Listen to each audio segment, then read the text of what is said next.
અમદાવાદના પ્રહલાદનગર વિસ્તારમાં આવેલી કામેશ્વર હાઈસ્કૂલમાં વાલીઓએ હોબાળો મચાવ્યો। આજે સામાજિક વિજ્ઞાનની પરીક્ષામાં એડવાન્સ ફી નહીં ભરનાર વિદ્યાર્થીઓને શાળા સંચાલકોએ પરીક્ષામાં ન બેસવા દેતા વાલીઓએ હંગામો કર્યો હતો।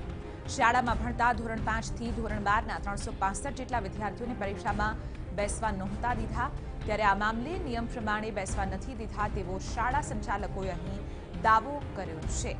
आज मुद्दे વધુ જાણકારી મેળવીશું ટીવી 9 ના સંવાદદાતા દીપેન પઢિયાર પાસેથી। દીપેન, આ સમગ્ર વિવાદ આખરે શું હતો? બિલકુલ ચિત્રા, કામેશ્વર જે વિદ્યાલય છે પ્રહલાદનગરની, ત્યાં વિદ્યાલયમાં વાલીઓએ હોબાળો કર્યો હતો। મહત્વનું છે કે આજે સામાજિક વિજ્ઞાનનું પેપર હતું અને પેપરમાં 300 થી વધારે વિદ્યાર્થીઓ છે, તે વિદ્યાર્થીઓને સ્કૂલના સંચાલકોએ બેસવા નહોતા દીધા।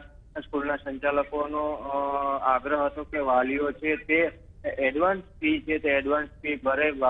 જે વાલીઓએ એડવાન્સ ફી નહોતી ભરી તે જે વિદ્યાર્થીઓ છે તેમને પરીક્ષામાં નહોતા બેસવા દેવાયા, તેને લઈને વાલીઓએ હોબાળો કર્યો હતો। મહત્વનું છે કે હજી તો 2018-19નું જે સત્ર છે તે પૂરું નથી થયું, ત્યારે 19-20ના જે સત્રની એડવાન્સ ફી છે તે સ્કૂલ દ્વારા ઉઘરાવવામાં આવી રહી છે અને સ્કૂલના સંચાલકોએ દાવો કર્યો છે કે તેઓ નિયમ મુજબ જ આ ફી છે એડવાન્સ ફી ઉઘરાવી રહી છે। ત્યારે વાલીઓએ આ મામલે હોબાળો કર્યો છે અને શા માટે વિદ્યાર્થીઓને પરીક્ષામાં બેસવા ન દેવાય તેને લઈને હોબાળો કર્યો છે। બિલકુલ, આભાર દીપેન સમગ્ર મામલે જાણકારી આપવા બદલ। તો પ્રહલાદનગરની કામેશ્વર સ્કૂલમાં વાલીઓએ હોબાળો મચાવ્યો હતો।